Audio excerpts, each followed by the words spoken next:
ሩበን አሞሪም በቅርብ ወራት የጋዜጣዊ መግለጫ በሚሰጡበት ወቅት አንድ ሐሳብን ደጋግመው የሚያነሱ መሆኑ ይታወቃል። ይሄ ቡድን ሁለት ነገሮች ያስፈልጉታል።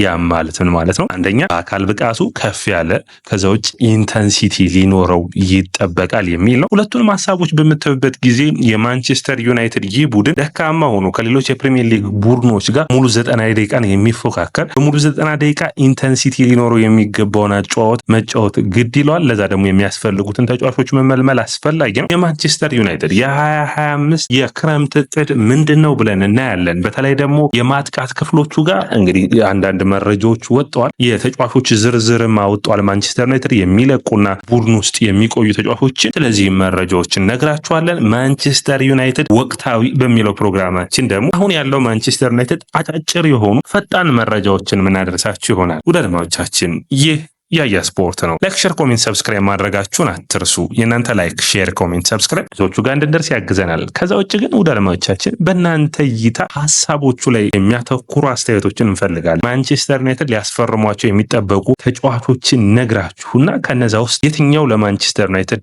ይጠቅማል ብላችሁ ታስባላችሁ? በተለይ እንግዲህ እነዚህ ተጫዋቾች ማንቸስተር ዩናይትድ በዝርዝራቸው ውስጥ ከተዋል። አንደኛው ዊልፍሪድ ሲንጎ ነው። ይህ የሞናኮ ተከላካይ ተጫዋች ነው። አማካኙን ከኤደርሰንን አትላንታ ይፈልጋሉ። አንቶን ሴማዮ ይህ ተጫዋች የማንቸስተር ዩናይትድ ማጥቃት ወደ ህይወት ይመልሳል ተብሎ የሚጠበቀው ነው። በኖቲንጋም ፎረስት ምርጥ ብቃቱን እያሳየ የሚገኘው ሞርጋን ጊብስ ዋይት በማጥቃቱ መስመር ላይ። ከዛ ውጭ በማንቸስተር ዩናይትድ የአጥቂዎቹን መልቀቅ ተከትሎ ደግሞ የአጥቂ ፍለጋው ላይ ጠንካራ ሚና ያላቸው ብዙ መልማዮችን ልኮ እየፈለገ ነው። ብዙ ተጫዋቾችን እያነጋገረ እንዳለ ይታወቃል። እንግዲህ በተለይ ደግሞ የጋርናቾን መልቀቅ ወይ ራስመስ ሆይሉንድ አንዳቸው የመልቀቅ ዕድል ሊኖራቸው ይችላል። ያንን ተከትሎ ማቴታን፣ ዴላፕን፣ ሁጎ ኪቪን፣ ኦሲሜን፣ ቪክቶሪዮ ኮሬስን ይፈልጋሉ። ከነዚህ አንዱን ተጫዋች ግን የማስፈረማቸው በክረምት የዝውውር መስኮት የማይቀር ይሆናል። ሰላም አድማጮቻችን ይህ ያያ ስፖርት ነው። ላይክ፣ ሼር፣ ኮሜንት ሰብስክራይብ ማድረጋችሁን አትርሱ። የእናንተ ላይክ፣ ሼር፣ ኮሜንት ሰብስክራይብ ብዙዎቹ ጋር እንድንደርስ ያግዘናል። ውድ አድማጮቻችን በኮሜንት መስጫ ቦክስ ላይ የሚሰማችሁን ጻፉልን። ላይክ፣ ሼር፣ ኮሜንት ሰብስክራይብ አድርጉልን። ወደ 30 ሺህ የምናደርገውን ጉዞ ውድ አድማጮቻችን ማገዛችሁን አታቁሙ። የመጀመሪያው መረጃ የሚሆነን እንግዲህ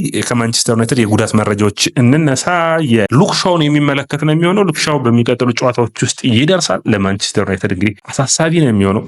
ወደ ዋናው ቡድን ቢቀላቀል ራሱ በጉዳት ተመልሶ የሚርቅ ይመስላል። የሳር ላይ ልምምዶችን ጀምሯል። ጥሩ ፐርፎርም የማድረግ ግዴታ ይኖርበታል። ነገር ግን በማንቸስተር ዩናይትድ 1 ዓመት ቀሪ ኮንትራት አለው። በክረምቱ የዚህ ልጅ ተጫዋች ኮንትራት ማቋረጥ ማንቸስተር ዩናይትዶቹ አይችሉም። ሌላ ቡድንም በቀላሉ ማንቸስተር ዩናይትድን ለቆ ማስፈረም የሚፈልጉ አይመስል። ስለዚህ ያ አሳሳቢ አድርጎባቸዋል። የማርከስ ራሽፎርድ፣ የሳንቾና እንዲሁም ደግሞ አንቶኒን የሚመለከት ማንቸስተር ዩናይትድ ሶስቱንም ተጫዋቾች ከቡድኑ ማሰናበትን ይፈልጋሉ።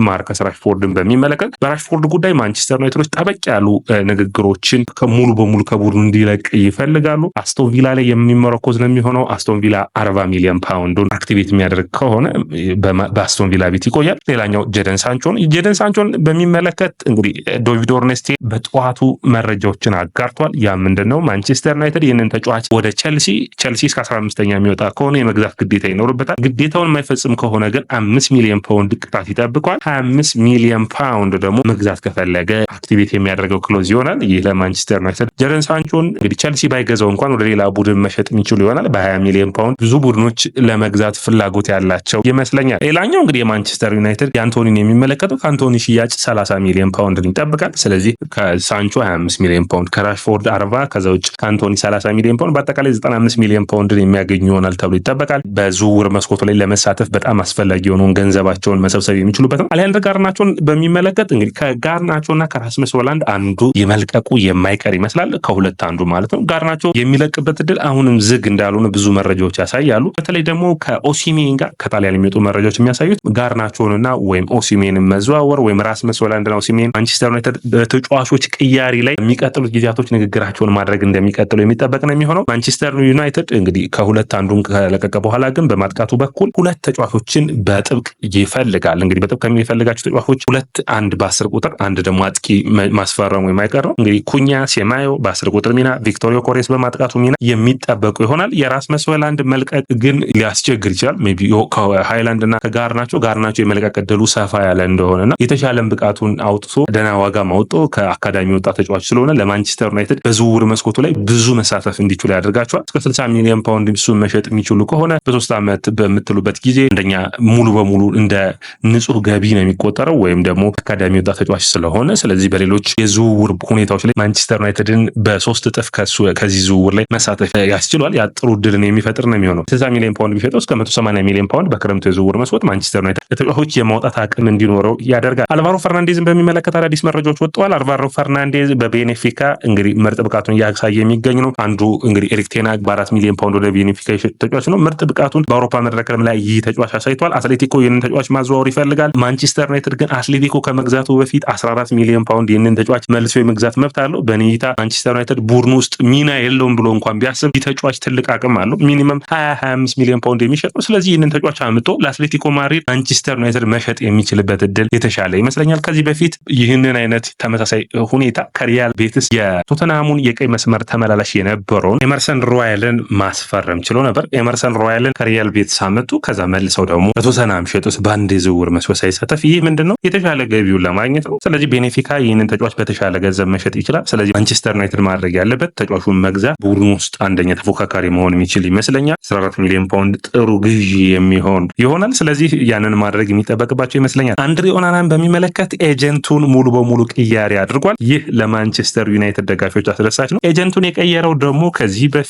ወደ ሳውዲ ፕሮ ሊግ የሚወስደው ታዋቂዎቹ የኤጀንቶቹን አባላቶች ተቀላቅሏል። ያ ማለት ሜንዲን የወሰደው ወደ ኩሊባሊን የወሰዳቸውን ኤጀንቶች አድርጓል። ስለዚህ ወደ ሳውዲ የሚሄዱ ነገር እንግዲህ ለማንቸስተር ዩናይትድ ጥሩ ዜና ሊሆን ይችላል። ሌላ ግብ ጠባቂ የሚያስፈርሙ ይሆናል። ማንቸስተር ዩናይትድ በክረምቱ የዝውውር መስኮት ግሪንውድ ማርሴን ይለቃል ብለው ያስባሉ። ከዛ ዝውውር መስኮት ላይ ደግሞ ከፍተኛ ገንዘብ የማግኘት እቅድ አላቸው። 50% ሽያጩ ላይ ማለት ነው። 50 ሚሊዮን ፓውንድ የሚሸጥ ከሆነ እንኳን 25 ሚሊዮን ፓውንዱን የማግኘት ሀሳብ አላቸው።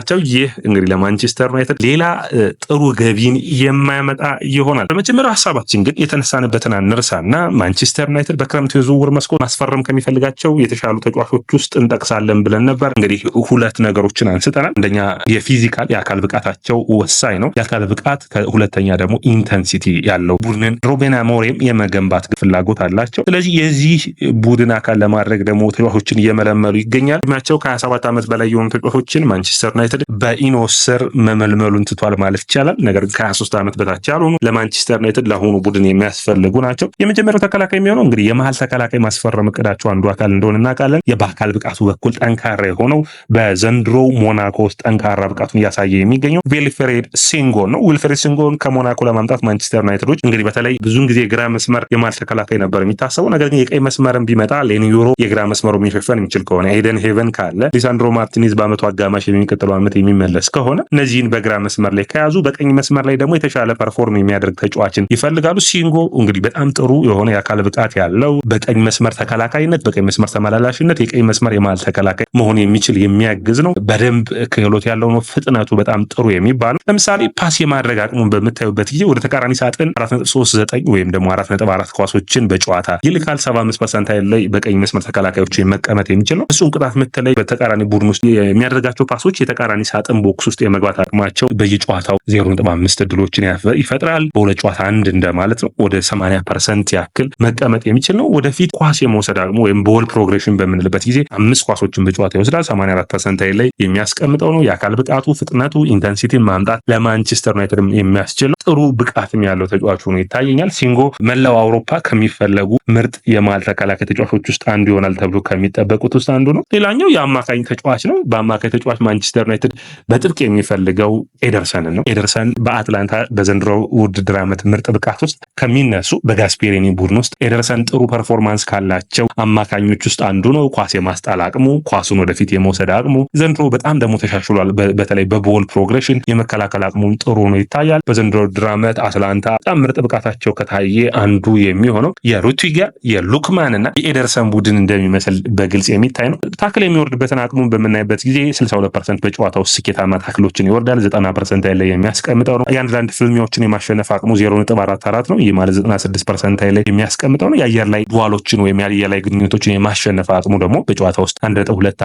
ነው። ትንሽ ይህንን ማሻሻል ይጠበቅበታል። የመሸነፍ አቅሙ ደግሞ በአየር ላይ ፍልሚያዎች ላይ 0.97 ነው። ይህንን ማሻሻል የሚጠበቅበት ነው። ነገር ግን ለእንግሊዝ ፕሪሚየር ሊግ በአካል ብቃቱ በኩል ጥሩ ብቃትን የሚያመጣ ነው። እንደ ብሩኖ ጎሜሬስን ከኒውካስትል ላይ ከምታመጣ ይልቅ ኤደርሰንን ማምጣት የተሻለ ብቃት ያለው ተጫዋች ሆኖ ይታያል። ብሩኖ የተሻሉ ቦል ፕሮግሬሽኑ ወደፊት የሚሞክርበት መንገድ የተሻለ ነው። ነገር ግን ከኡጋርቴ ጋር የተሻለ ጥምረትን የሚፈጥረው ኤደርሰንን ማምጣት ለማንቸስተር ዩናይትድ አስፈላጊ ሆኖ የሚታይ ነው የሚሆነው። በ6 ቁጥር ሚና፣ በ8 ቁጥር ሚና መጫወት ይችላል። የተሻለ ግን በ8 ቁጥር ሚና መጫወት የሚችል ከኡጋርቴና ኤደርሰንን ማንቸስተር ዩናይትድ የሚያገኝ ከሆነ የተሻለ ቡድኑ ኢንተንሲቲ እንዲኖረው ያደርጋል። ያ አስፈላጊ ሆኖ ይታየኛል። ሌላኛው የሚሆነው ሶስተኛው አንቶን ሴማዮ ነው። ይህንን ተጫዋች ለማንቸስተር ዩናይትድ የተፈጠረ በተለይ ለሩበን አሞሪም ማጫወት ለምን በል አንደኛ ይህ ተጫዋች በሶስት ቦታዎች ላይ መጫወት መቻሉ በጣም ኢንተንሲቲ ያለው አንቶኒ ራዮላው በርንማውዝ ውስጥ ኢንተንሲቲውን የምታዩት ነው። በጣም ፈጣን ቡድን ነው የአንቶኒ ራዮላው በርንማውዝ። በዛ ውስጥ ስኬታማ ሆኖ ነው ድሪብል የማድረግ አቅሙ የተሻለ ነው። 24 ዓመቱ ላይ መገኘቱ በሁለቱ መስመሮች ላይ በቀኝ በግራ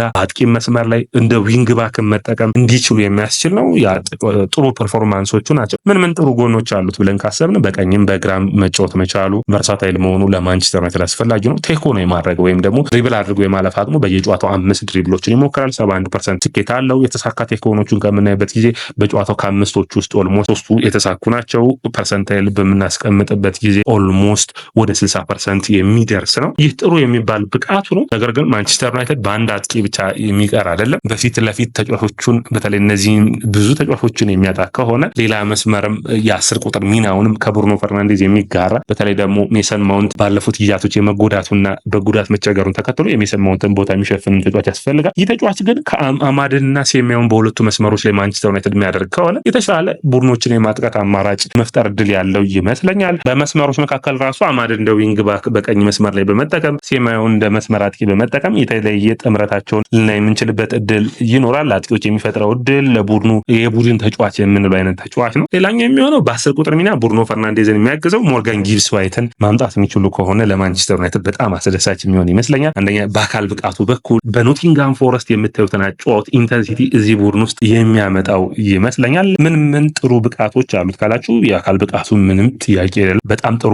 ረጅም የሆነ ፍጥነቱን የማያቆም ጥረቶቹ የተለዩ የሆኑ ናቸው። በአየር ላይ ፍልሚያዎቹን በጣም የተሻሉ ናቸው። 10 ቁጥር ተጫዋች የማይጠበቅ ነው። የማንቸስተር ዩናይትድ ተጫዋቾች ደግሞ የአየር ላይ ፍልሚያዎች ላይ መሻሻል እንዳለባቸው ከኮርና የሚሻሙ ኳሶች ላይ ችግሮች እንዳሉ የሚታይ ነው። በጨዋታዎች ውስጥ ኦልሞስት የአንዳንድ ግንኙነቶችን በአየር ላይ 1.61 የማሸነፍ አቅም አለው። 96% የአንዳንድ ግንኙነቶችን የማሸነፍ ብቃትም እንዳለው የሚያሳይ ነው። የአየር ላይ ብቃቱ ይህ ብቻ ሳይሆን ደግሞ በአየር ላይ የአንዳንድ ግንኙነቶቹ በየጨዋታዎቹ ኦልሞስት ከ10 በላይ ኳሶችን የማሸነፍ የመቻሉ ጥሩ ነው። ኳስ ወደፊት የመውሰድ አቅሙ በጣም የተለየ ያደርገዋል። እንግዲህ ማንቸስተር ዩናይትድ በሁኔታዎች ውስጥ እንግዲህ እነዚህን ተጫዋቾች ማምጣት የሚችል ከሆነ አትሊስት በጣም ጥሩ የሚባሉ ሲንጋው በአጥቂ መስመር ላይ ኤደርሰን የአማካይ መስመሩ የተከላካይ መስመሩን የአጥቂ መስመሩ ምንም ጥያቄ የለውም። ትንሽ አከራካሪ የሚሆነው እንግዲህ ከ10 ቁጥር ሚና ወይም ደግሞ ዊንግ ባክ የሚሆነውን ተጫዋች በመተው ሩበን አሞሪም በረኛ እንዲመጣላቸው ይፈልጋሉ። ምንም ጥያቄ የለውም። የቡድን የሁሉ ነገር ሀሳብ ከበረኛ ነው የሚጀምረውና በዘመናዊ እግር ኳስ ደግሞ የበረኛ ጥቅም የተለየ ነው። ያንን ለማስፈረም መፈለጋቸው ግልጽ ነው የሚታይ ይመስለኛል። አንዳንድ መረጃዎች ግን ሎንግስታፍን ከኒውካስትል ማንቸስተር ዩናይትድ ይፈልጋል የሚል ነው። ኤቨርተንና ማንቸስተር ዩናይትድ የዚህ ተጫዋች ፈላጊ ናቸው የሚል ነው። ትንሽ ይህ ለማንቸስተር ዩናይትድ ደጋፊዎች የሚያስደስት አይመስለኝም። ኤቨርተን እንኳን ለአማካይ ክፍሉ ያስፈልጋቸዋል። በቡድኑ ውስጥ በጆ ዊልሎክ፣ በብሩኖ ጉሜሬስ፣ በቶናሊ የተበለጠው ኦልሞስት ኦቨር ቤንች ያለውን ሎንግስታፍን ማምጣት ለማንቸስተር ዩናይትድ ስኬታማ የሚያደርግ አይመስለኝም። ሌላኛው እንግዲህ የመጨረሻው የሚሆነው መረጃችን ማንቸስተር ዩናይትድ ታዳጊውን ግሪካዊ አጥቂ ቻርሎስ ኮስቱላስ 17 ዓመቱ ታዳጊ ነው። ይህንን ከኦሎምፒያኮስ ለማምጣት ጥረቶችን እያደረገ ነው። ይሳካለታል ወይ የምናይ ይሆናል። ተጠባቂ የዝውውር መስኮት ነው የሚሆነው። ምክንያቱም ይህ ታዳጊው ደድማቻችን በብዙ ቡድኖች ይፈልጋል። ሊቨርፑል፣ አርሰናል፣ ማንቸስተር ዩናይትድ፣ ማንቸስተር ሲቲ ይፈልገዋል። በሩበን አሞሪም ማንቸስተር ዩናይትድ ደግሞ በዚህ በኩል ጠንካራ ምልመላዎችን እያደረገ እንዳለ የምታውቁት ነው። ደድማቻችን ይህ ያያ ስፖርት ነው። ላይክ፣ ሼር፣ ኮሜንት፣ ሰብስክራይብ ማድረጋችሁን አትርሱ።